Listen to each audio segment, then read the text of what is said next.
Assalamualaikum warahmatullahi wabarakatuh.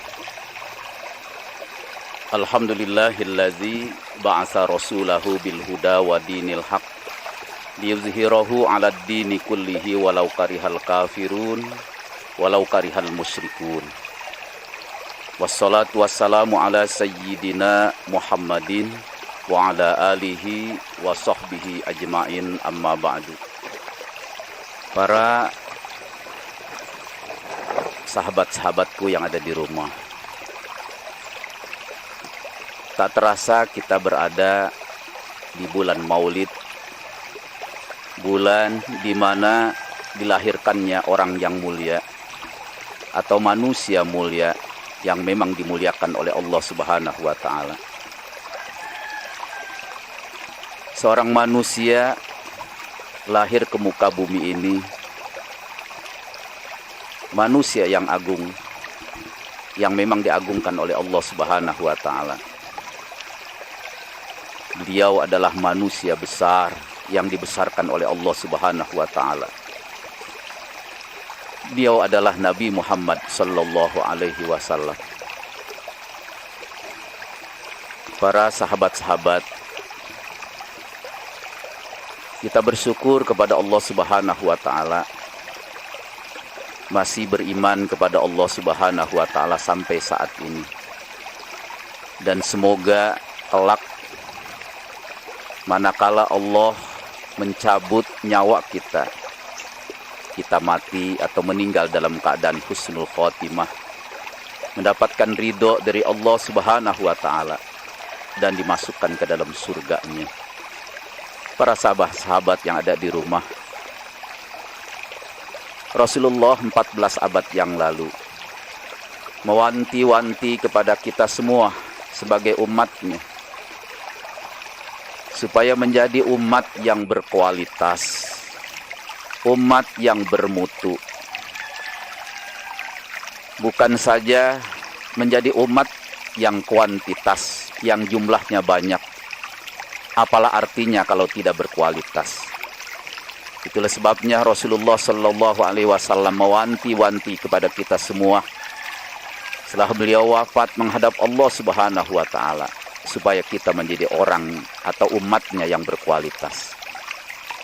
Karenanya Rasulullah pernah bersabda, memberi warning kepada kita semua supaya menjadi umat beliau, umat Rasulullah Sallallahu Alaihi Wasallam, menjadi umat yang berkualitas. Beliau pernah bersabda lewat hadisnya yang diriwayatkan oleh Imam Muslim, di mana beliau bersabda, "Iza mata bnu Adama in qata'a amaluhu illa min salasin, shadaqatin jariyatin, aw ilmin yuntafa'u bih, aw waladin sholihin yad'ulah." Yang artinya, apabila telah meninggal anak Adam, yang dimaksud di sini adalah kita sebagai manusia, maka terputus amalnya. Para sahabat-sahabat yang ada di rumah, redaksi hadis ini Rasulullah menggunakan kata-kata in qata'a. Kalau santri bilang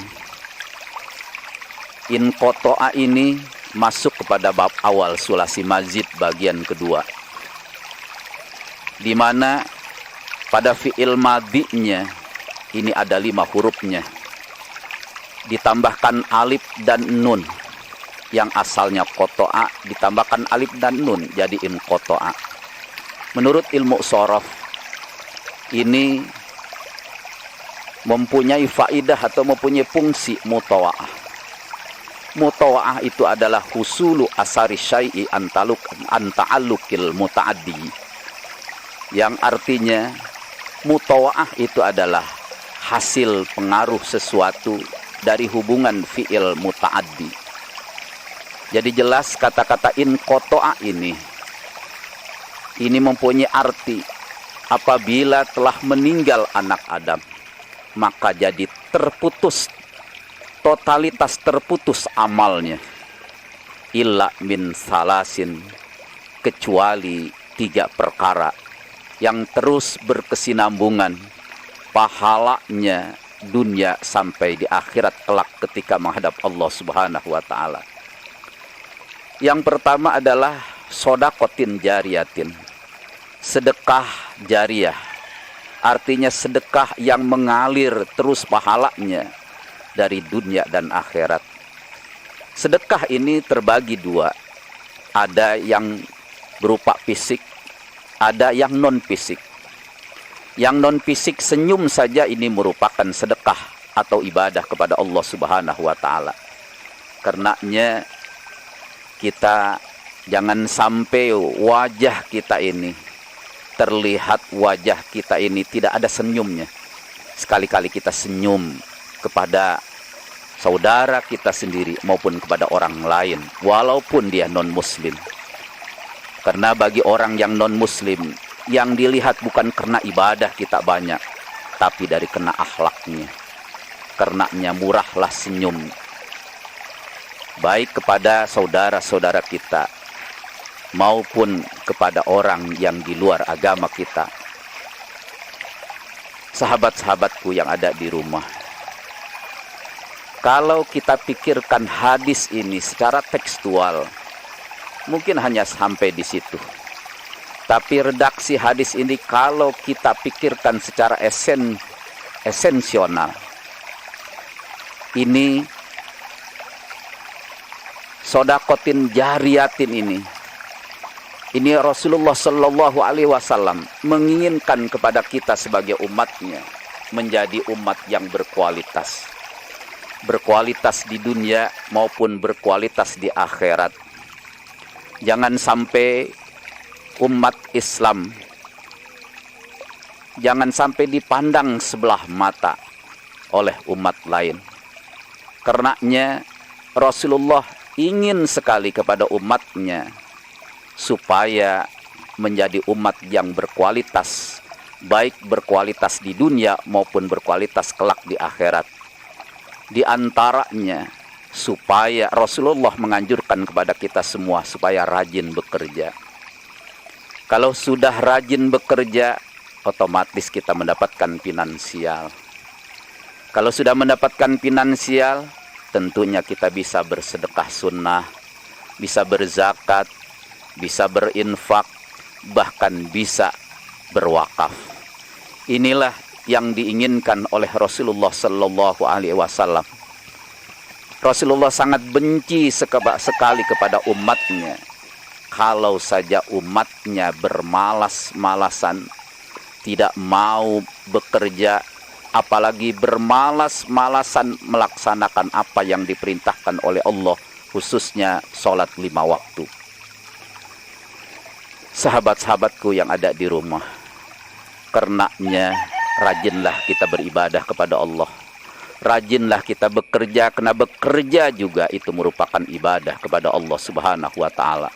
Mencari nafkah untuk anak, istri kita atau untuk keluarga kita. Kemudian yang kedua, supaya kita menjadi orang yang berkualitas, yang diinginkan oleh Rasulullah Sallallahu Alaihi Wasallam, aw ilmin yuntafa'u bih, yakni memiliki ilmu yang bermanfaat. Sahabatku yang ada di rumah, kata-kata ilmin di sini menggunakan isim nakirah. Isim nakirah ini mempunyai makna umum, sifatnya universal. Karenanya yang dimaksud oleh Rasulullah Sallallahu Alaihi Wasallam di sini, ini bukan saja ilmu agama, terutama tentunya ilmu agama, tapi ilmu pengetahuan yang lain pun tentunya kita harus pelajari. Jangan sampai kita ketinggalan sebagai umatnya Rasulullah Sallallahu Alaihi Wasallam. Misalnya kita harus melek teknologi, kita harus paham teknologi. Jangan sampai umat Islam ini menjadi umat Islam yang tertinggal. Karenanya kalau kita pikirkan hadis ini secara tekstual mungkin sampai di situ.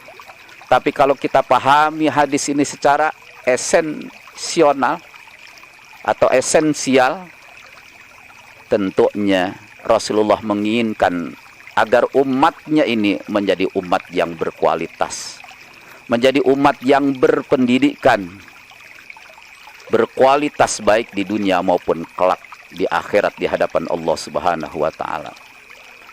Kemudian yang ketiga, Rasulullah Sallallahu Alaihi Wasallam menginginkan kepada kita sebagai umatnya menjadi umat yang berkualitas baik di dunia maupun berkualitas di akhirat.